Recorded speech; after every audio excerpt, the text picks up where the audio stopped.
आज बनवणार आहोत आपण संक्रांती स्पेशल असे हे खमंग चविष्ट शेंगापोळ्या. अशा प्रकाराने जर तुम्ही शेंगापोळ्या बनवलात तर नक्कीच तुम्हाला तुमच्या घरच्यांकडून खूप साऱ्या कॉम्प्लिमेंट्स भेटतील. सगळ्यात आधी 1 किलो भाजके शेंगा घ्यायचे आहे, ज्याचे साल काढून घ्यायचे आहे आणि त्याच्या अर्ध्या मापाने आपण गूळ घालून मिक्स करून घ्यायचं आहे. याला एकजीव होण्यासाठी आपण मिक्सरमध्ये फिरवून घ्यायचं आहे. खूप दाणेदार नाही करायचे किंवा खूप बारीक नाही मिक्सर करायचं आहे.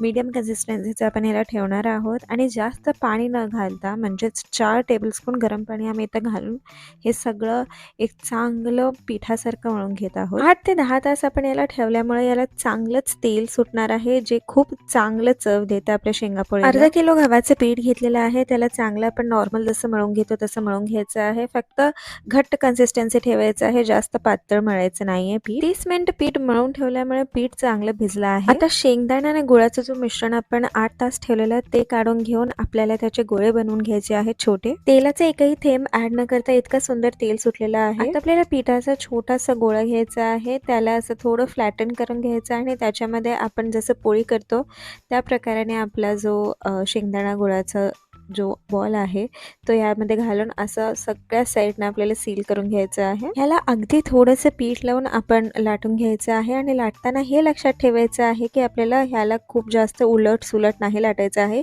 एकाच साईडने आपल्याला हळूवार असं एकसारखं प्रेशर लावून लाटून घ्यायचं आहे. आणि आता आपल्याला तव्यावरती हे भाजून घ्यायचं आहे आणि ट्रस्ट मी तुम्हाला थोडासाही तेल लागणार नाही. दोन्ही साईडनं हे छान गोल्डन ब्राऊन होईपर्यंत भाजून घेतलं की आपले खमंग असे शेंगापोळी रेडी आहे. फॉलो आणि सबस्क्राईब करायला विसरू नका.